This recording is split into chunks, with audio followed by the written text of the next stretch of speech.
Welcome to 858 Society, where self-discovery meets transformation.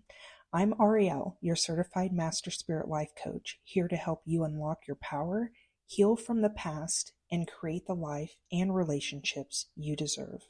In this space, we dive deep into topics like dating, relationships, spirituality, and personal growth, all designed to empower you to step into your highest self.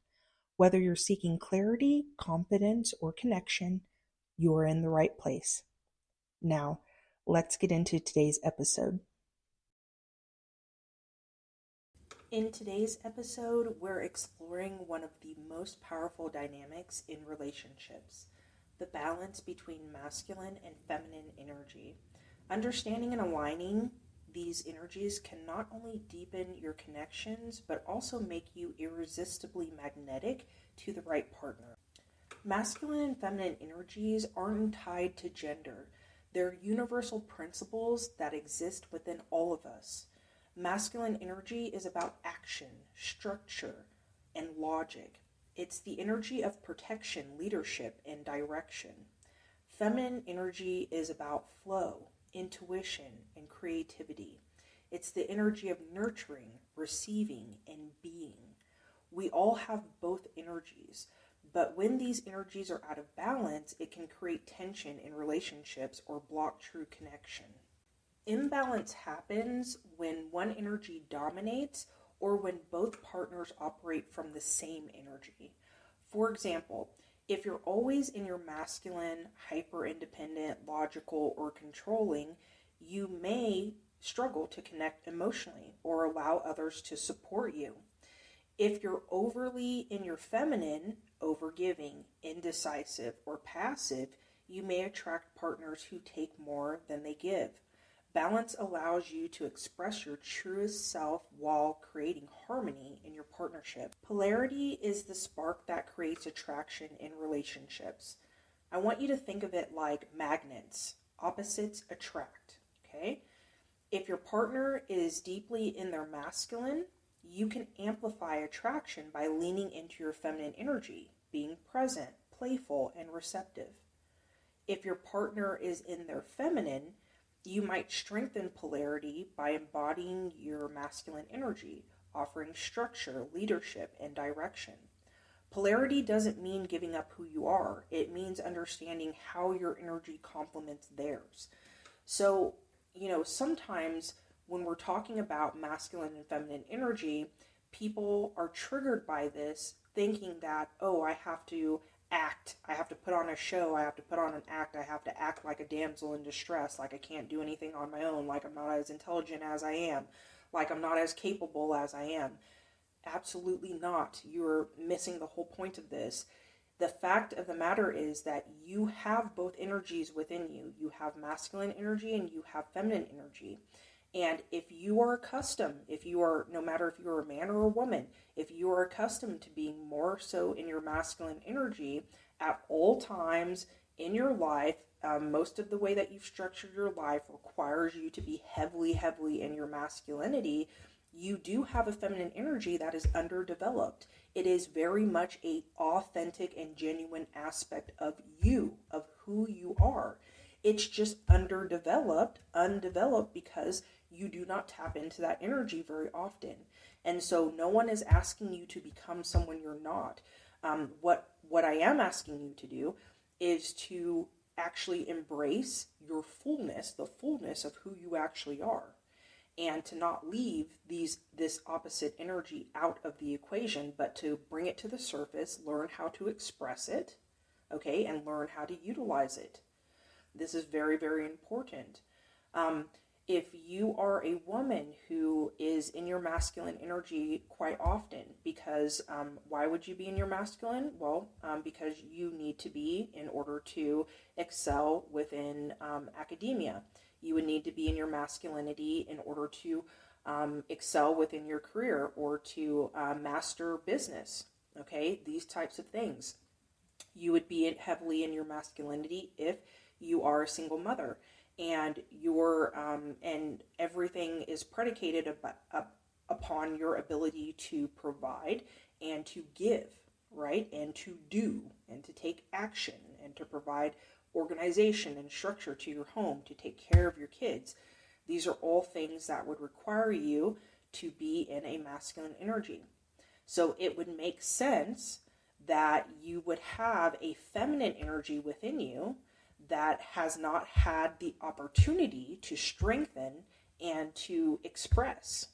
So this is a part of who you are that needs to be allowed to come out. Because do you want to be heavily in your feminine energy when you're at work?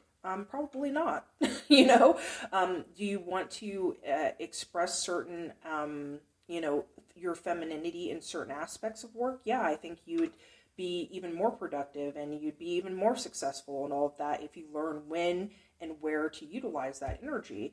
Now, when it comes to your femininity in dating, it's very important, that you learn how to tap into that for yourself. Because if you're looking for a man who is in his masculinity, who is heavily in his masculinity, that same energy, masculine to masculine, does not create polarity. And so it doesn't create that friction that's needed and that's necessary for long-term passion, for long-term intimacy, for long-term, okay? So sometimes those same energies, masculine, feminine, can be attracted to each other short-term, okay? And sometimes you'll have men who may be in their masculinity who are attracted to a masculine energy presenting woman because he has plans of utilizing his partner to build his empire or to grow something, like that. That's important to him, to really build with. The key word being build. He wants to build something with a partner who can match his masculinity. And so, sometimes a masculine man will be looking for a partner in that vein. Now, do you want to be that partner, that type of partner to that type of man, should be the question you ask yourself. If you are a woman who has spent your life in a more masculine energy, holding the weight of the world on your shoulders, doing for other people, overgiving, overdoing, always being the competent one, being the one that people come to when they have a problem, you're the fixer, you're the problem solver, you could be in an energy where you're exhausted and you can't think of a worse situation to put yourself in romance, to be with a man who's expecting you to show up and do all the things that he's doing at the same level he's doing it. Some of you are looking for a partnership where you can actually rest in your femininity and where you don't have to be the one with the answers all the time, and you don't have to be the one who is constantly problem solving, and you're not the most capable one in the relationship and all of that. Some of you want a break from that. Some of you are in that energy in so many different parts of your life that in romance you don't want to be in that energy. Okay, and so that's where it comes, like, we have to employ some common sense here as far as let's get clear about the type of partner that you are actually wanting to magnetize into your life. Okay, so again, there are men who have definitely, who are more so in their femininity. Okay, these are men who are harvesters. These are men who really, really enjoy being in a receiving energy. And so when it comes time to give and to do and to act and to make something happen, that's not a strength of theirs. They're looking to someone else to do those things and to step up into that position and to express that energy. If you do not want a partner like that, then this is very important for you to understand the energies of masculinity, femininity, and how they are expressed in both men and women, so that you can align yourself with a partner that's actually what you need. Okay, not just what you want, but what you need. Okay, so that's what makes this so super important, is understanding that also that femininity is not what it's portrayed to be, what we're taught it is, because a lot of people, both men and women, associate femininity with weakness, associate femininity with being submissive, that, with femininity being a problem, basically. And it couldn't be further from the truth. Even when you think of intellect to intellect, masculinity is very cerebral, it's very heady. Masculine energy brings intelligence to the table, yet femininity brings intuition, which is higher intelligence. Okay, intuition picks up on everything that you can see and hear and feel and sense, but it also picks up on the things that you cannot see and hear. It's a deeper, more powerful intellect that is available to the feminine energy than that is available to the masculine.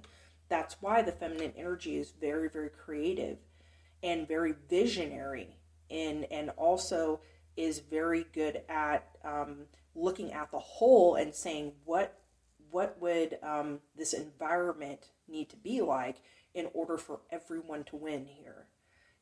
Take so many things into consideration, which is why the feminine brain, when we're in our femininity, we are very multidimensional in the way that we think.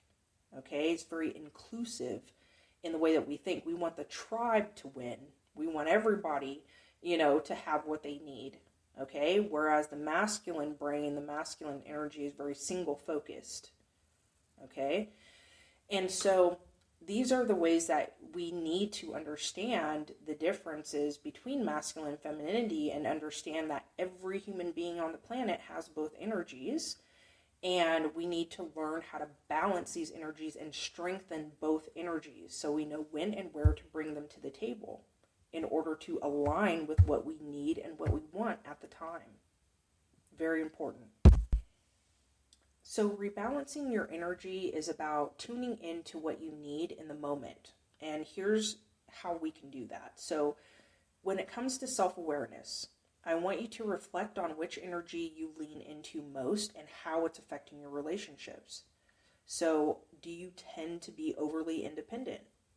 Or do you struggle with boundaries? That will let you know which energy you're leaning more into. Okay? So when it comes to cultivating your feminine energy, I want you to strengthen your feminine energy and try practices like meditation, dance, and spending time in nature.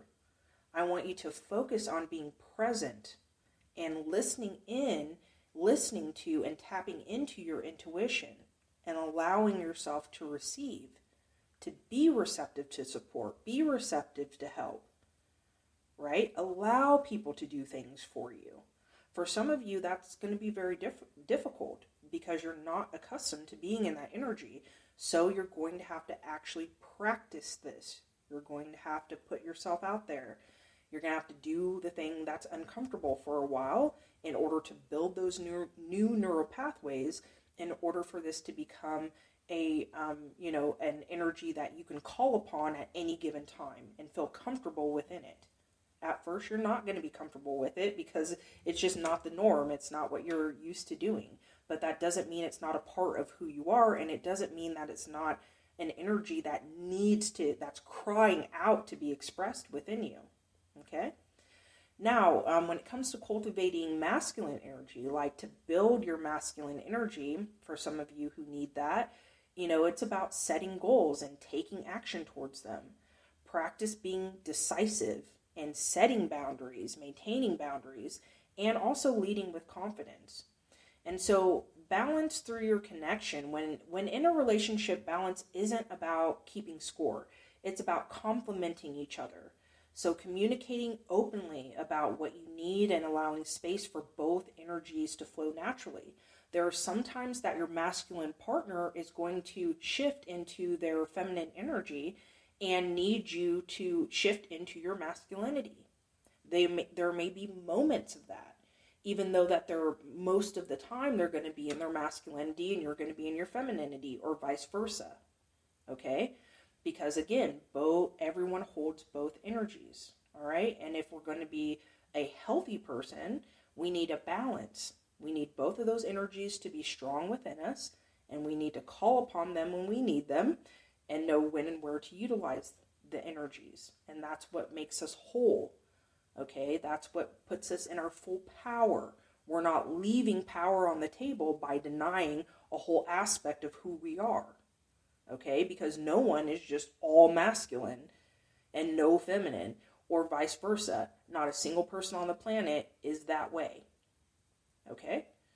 Balancing masculine and feminine energy isn't about being perfect, it's about learning to flow between the two. So when you embrace this dynamic dance, you'll find that relationships feel more aligned, more passionate, and fulfilling. So, as I bring today's episode to a close, I have 3 important questions for you to answer in the comment section. Which energy do you naturally embody more, masculine or feminine, and how does it show up in your relationships?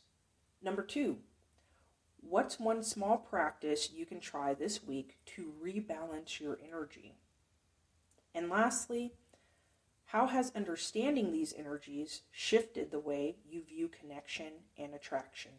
If today's episode resonated with you, hit that like button, subscribe to my channel, and share this episode with someone who needs to hear it. And if you're ready to go deeper into your self-discovery journey, join my Patreon community where we explore transformative topics like dating, relationships, spirituality, philosophy, and more. You'll also find my beautifully designed digital guides filled with life-changing insights available on Patreon and on my website at 858society.com. Both links are in the description, and I can't wait to connect with you there. I'll be back soon with another empowering episode to help you unlock your fullest potential. I'm sending you much love and light. Take care, my friend.